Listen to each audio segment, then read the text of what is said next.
Who saw my trip to Canada recently? Fuck Justin Trudeau. But whilst I was in Canada,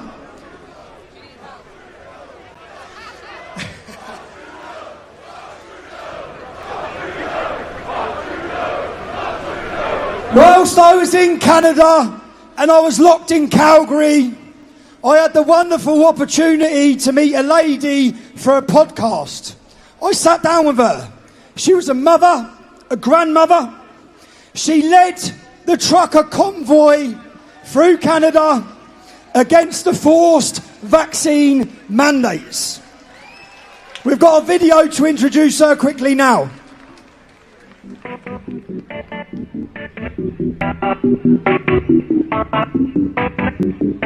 The small fringe minority.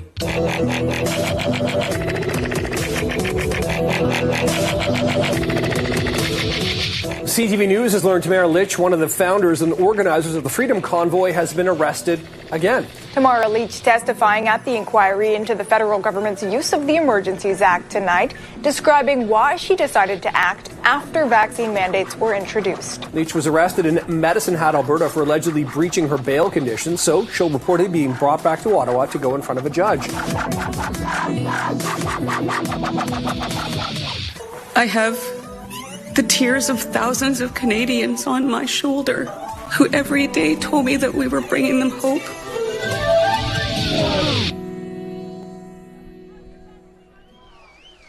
Just so you understand, this lady spent over a month of solitary confinement and she's currently awaiting a court case facing 10 years for standing up against forced vaccinations.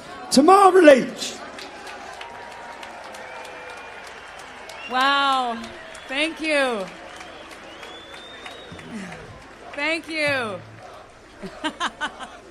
I hear that all the time.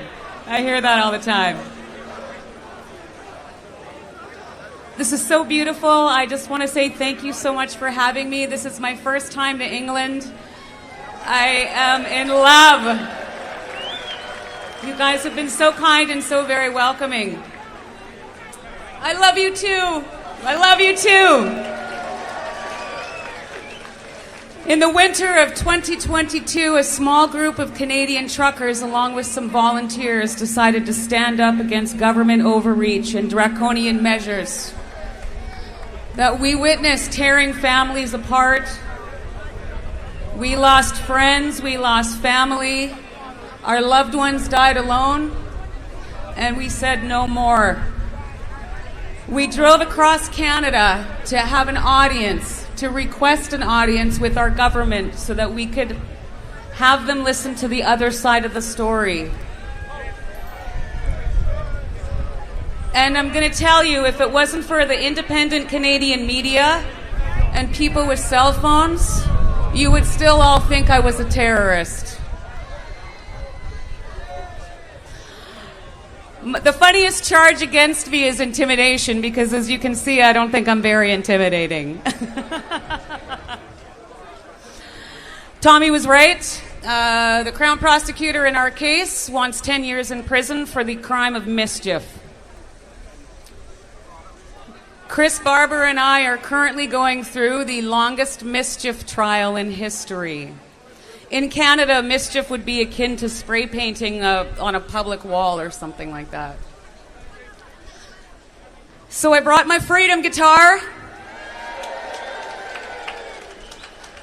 A gentleman showed up at my court case last fall and gave me this guitar. He built it for me. And I love it. But before I start my song, I just want to tell you a quick joke. Or not a joke, an anecdote about the night that our lawyers flew into Ottawa. We'd been there about a week, and we had about 5 lawyers that flew into Ottawa. And my good friend and one of the constitutional lawyers that helps us to this day, his name is Keith Wilson. And the night that Keith Wilson met me, he didn't know me very well. He says to me, "Miss Leach, I don't want to offend you. I really hope you don't find this offensive. But my goal here is that every morning when Justin Trudeau wakes up and throws his legs over the side of the bed, I want the first thing he thinks about to be, what's that little bitch gonna do to me today?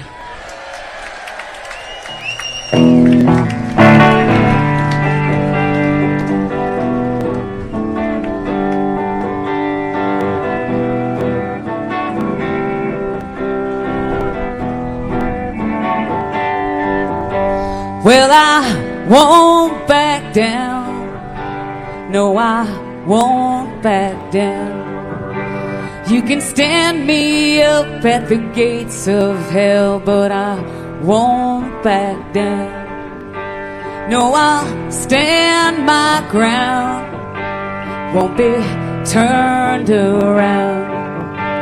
And I'll keep this world from dragging me down. Gonna stand my ground, and I won't back down. And I won't back down. And I won't back down. Hey, baby, there ain't no easy way out. I won't back down. Hey, I will stand my ground, and I won't back down. Well, I know what's right. I got just one life, and I'll keep this world from dragging me around. Gonna stand my ground, and I won't back down. And I won't back down.